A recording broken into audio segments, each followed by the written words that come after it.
got a catch. I'm trying to reach over the goal line. Since the advent of instant replay, there have been 3 memorable plays that have sparked controversy amongst all who saw them. It's on the ground, covered by the Raiders.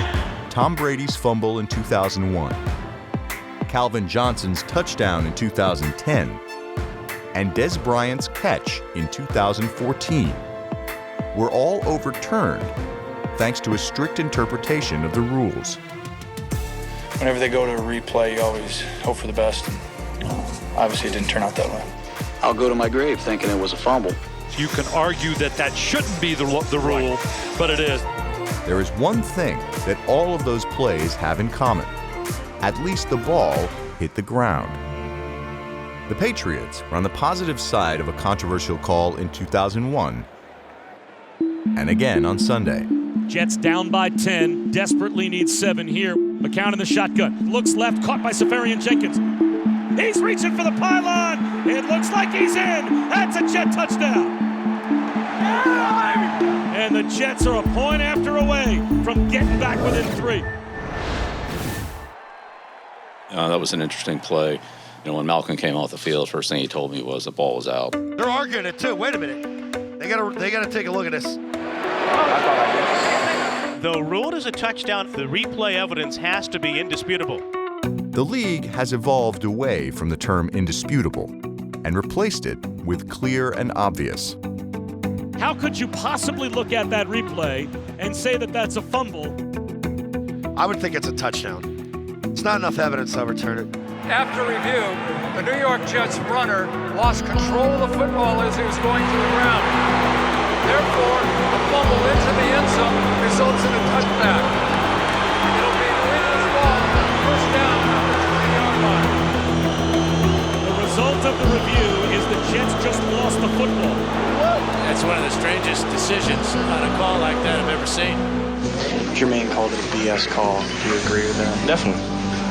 There's no question. I mean, I think the whole stadium felt it was wrong. You know, that's not on Parenti.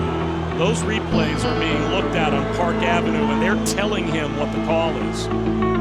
We see here, again, the ball is loose. Does he maintain control of the football as he makes contact with the ground and out of bounds? And he does not. The ball is moving. He does not maintain control of the football. No doubt about it. It was clear and obvious. Unless it's clear and obvious to us, we will not change the ruling on the field.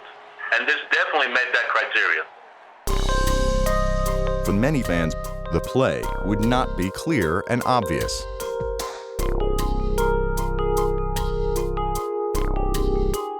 Ultimately, I would say, if it has to be clear and obvious, it just didn't seem to me that it was. It didn't seem clear and obvious to change the call on the field. Either way they ruled. It was a little hard to understand at first. I think it'll still be, hard to understand a couple weeks from now.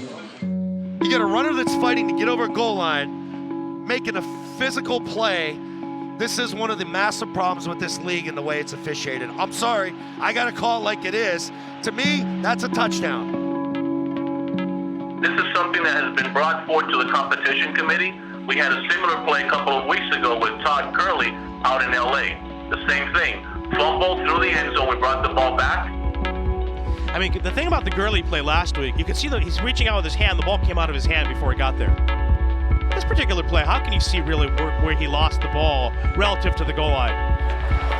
What Riveron could have used for comparison instead of the Gurley fumble was a Robert Griffin run in 2014, which was originally called a touchdown, but then reversed after Jeff Triplett ruled that Griffin had lost possession at the goal line.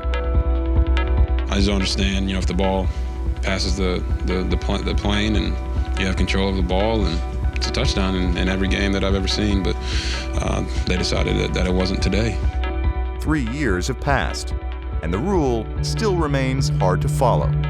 I feel like I scored, but at the end of the day, that's what the ref called. I'm going with the ref said. They make the call. The Patriots would get the ball 2 more times after the fumble and fail to get a first down.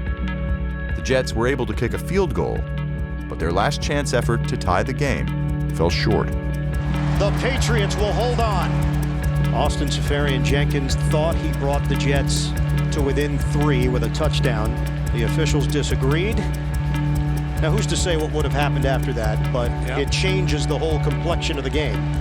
Just the strangest decision with no real visual evidence that it was not a touchdown. I got to do a better job of having ball security so it doesn't happen again. And it's that simple. If I catch the ball and I run through both of them, and I stand up and I don't fumble or anything like that, then that's what it is. I didn't feel like I fumbled, but it is what it is. Like, I can't control that. I got a game next week.